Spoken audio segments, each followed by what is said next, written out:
So, like I was saying, it is good that you begin from prosecuting the offenders, making the venture unfavorable and unproductive for those who participate in it, and deploying the recent modern technology in combating terrorism. We know where this banditry takes place legally. We know that in the state of the community, bandits can attack over 2 times. But at every point of time, there is no record, even a single picture or video of the attack, except as it's been made by terrorists themselves. So, as little as drones, as little as security cameras planted in places that you know that these bandits fly, you should have, at least if you know that, if you are ready to combat a situation that is endeavoring you, set up measures so that if you know that a thief is always climbing your fence every day, buy a camera, put it there, even if you cannot catch the thief, at least you will now be able to trace his steps. Nigeria is so lost as to the activities of terrorists. We expect that our vast viewership may have need for varying fitness concerns. And in respect to these, we have made provisions for personal training sessions available for everyone. We are poised to giving you a satisfactory one-on-one training. So, hire our service today and get a visible but lasting result.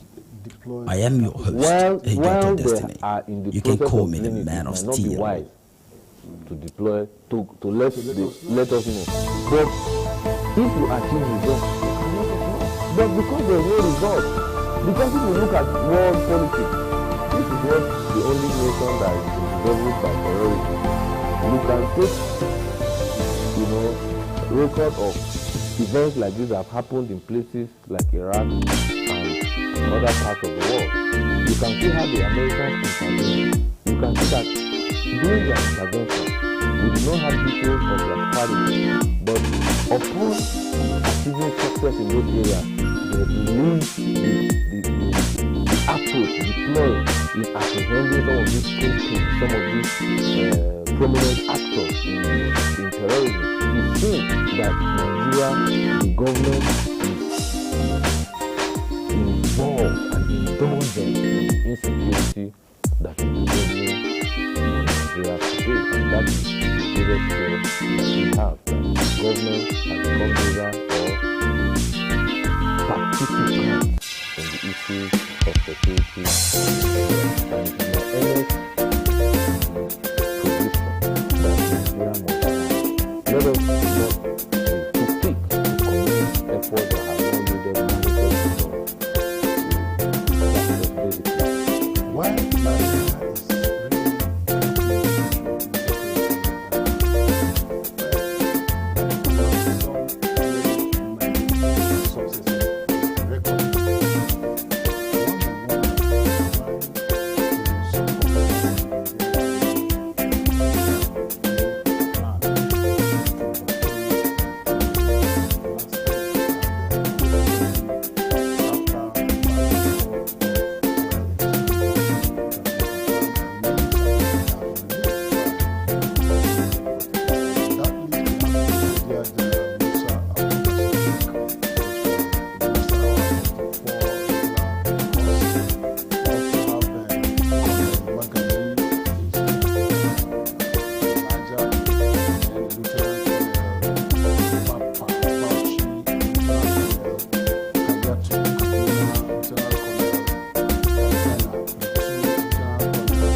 civilian government is still better than the best military government, because the world has moved from military intervention.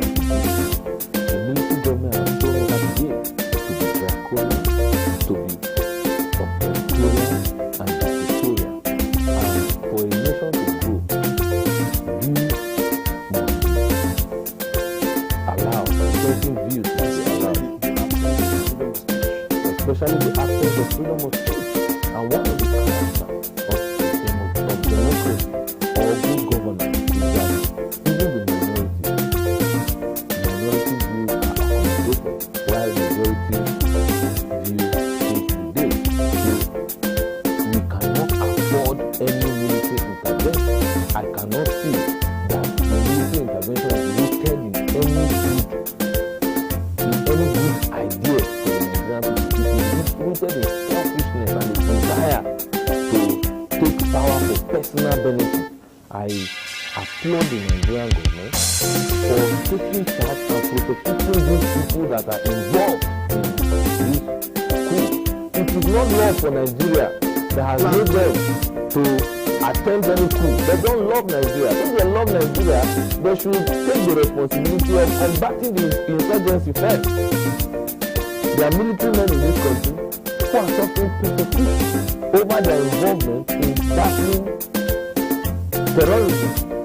There is a man called Major General Ali Kefi. He has fought against insurgency in this country. He has made several investigations and come up with several reports under the previous government. What is the government to do?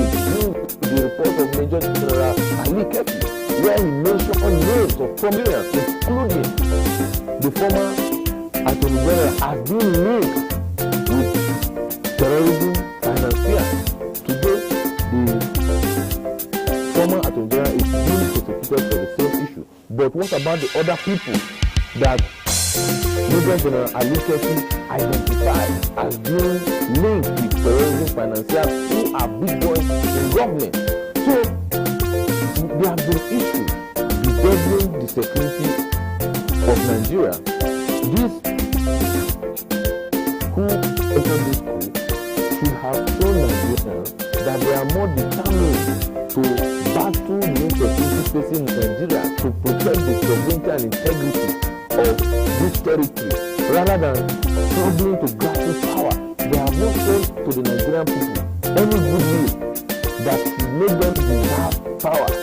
They are just hungry people for power. If you are hungry for power, you will resign from military and go and contest elections.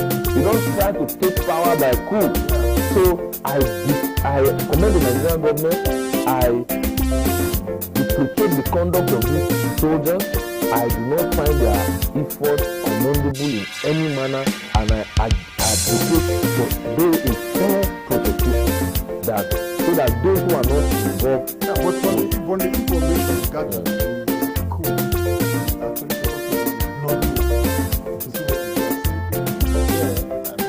no, I mean the prosecution should be fair in terms of the fact that allegations can be wild, and so it can involve the responsibility that you now alleged make allegations against people who were not involved.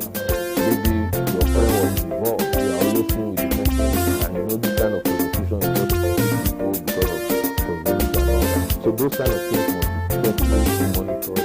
But then those that are truly involved must be made to face the consequences of their actions. Not because the people do not have the right to attend to oath, full government is no longer serving the people, but because at any time where any group of persons desire to overthrow a government that is no longer serving the people that is meant to serve, such group of people and such agenda must be seen to be reflected in the interest of the Nigerian government. Those armies, by their training, for instance, I'm training a lawyer, and my core focus in the society is to do justice and to engender that justice. So as a military man, your obsession should be about ensuring security in Nigeria.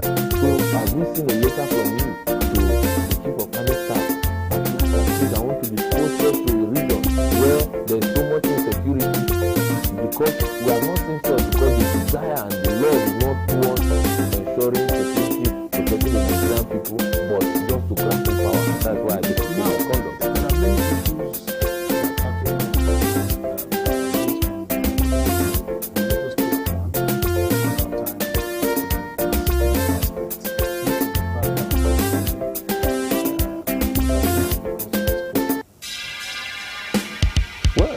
quite unfortunate because that's so personal, it's so selfish.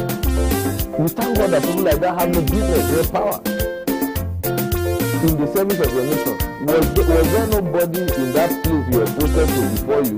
Are you better? Are you more Nigerian than the person who was there? You will go live there and another person will come there. And there's a danger. So mounted by that's a new discipline officer. That excuse is so personal, so selfish, so self-motivated and self-driven that such people must thoroughly be paid.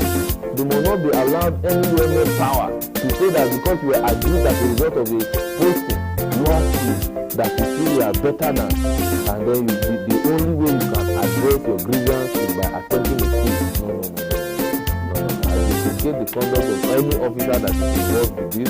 This is not the spirit even with which the previous soldier men attempted coup in Nigeria. Even the previous coup was not driven in such mundane, self-driven, self-centered sentiment.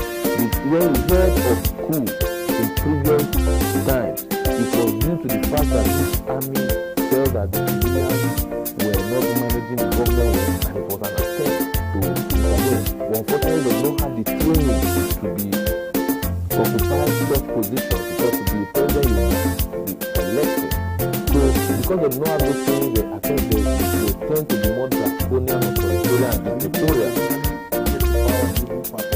They perform worse than the civilian government that they criticize. But in those days, you can at least commend them that they had the passion to save Nigeria, but they don't have the experience, the ethics, and the legitimacy to do so. In this case, there's no law for Nigeria. It's just the law for the resources of the Nigerian people and an unlawful and a backyard attempt to tamper with the resources of the Nigerian people. So we thank God that they are being arrested and prosecuted. Thank you so much, legal practitioner based here in Abuja, Barrister Abdul Karim Musa. It's a draconian so heavy, and I'm sure that we're watching barrister and professor. All right, but honestly, I think it is about 27 years back. Why don't you continue to enjoy it?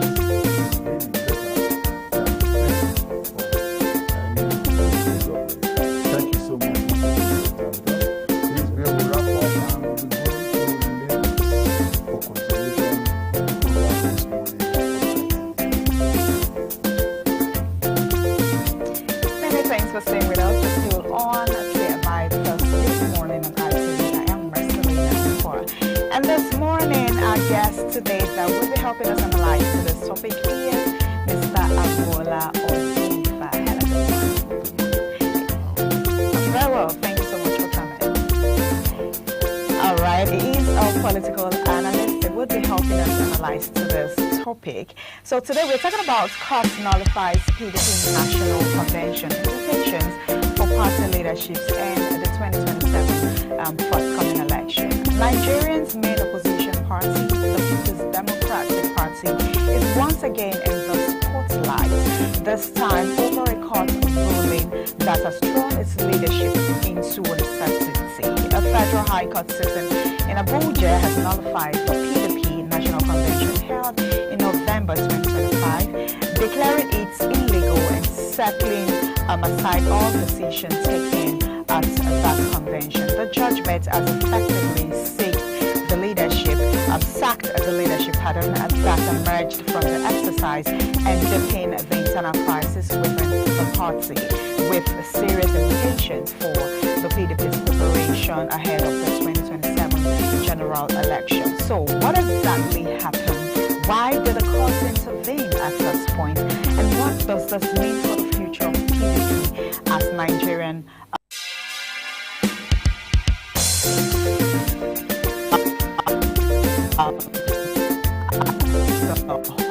According to the court, the convention was held, according to them, in violation of existing orders as all of electronic parade national officers. Since Recordtaker Committee at this point at the legitimate leadership of the PDP until a fresh and proper conduct and convention is held. However, the faction affected by the ruling has rejected the judgment at first point and proceeded to the Court of Appeal, insisting that the leadership crisis is far from over, that it is not over.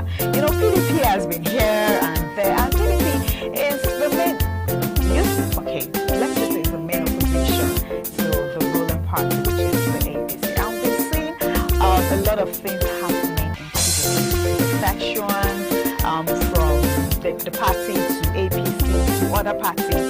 And we also saw the Wike co-faction stuff that had been going on, this PDP convention. You know, when I saw this particular story on social media, or that the court has nullified the convention, you know, I was thinking, would PDP still stand a chance for this court coming 2020? Thank you very much for joining us on the program, Healthy Living. What is the kidney? The kidney is an excretory organ in the body, which is for metabolism. Tuberculosis affects many organs in the body, but the common ones it usually affects is the lungs. Epilepsy is a neurological problem. Okay. It is an injury in the brain, which causes someone to begin to convulse, to go into fits. It is curable, but the cure is a long-term thing. If you eat well and avoid those risk factors that will make your immunity to be down, then the risk of contracting tuberculosis will be reduced. If you're healthy,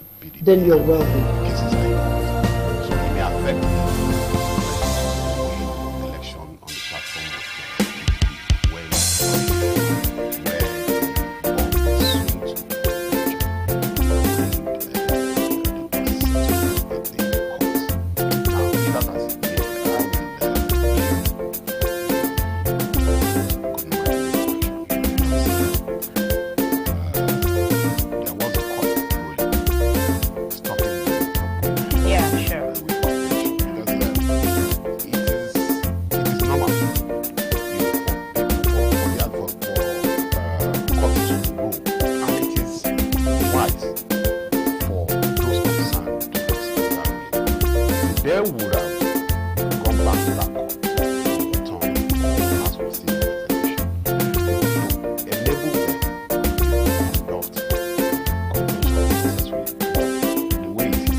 Understand where some people know.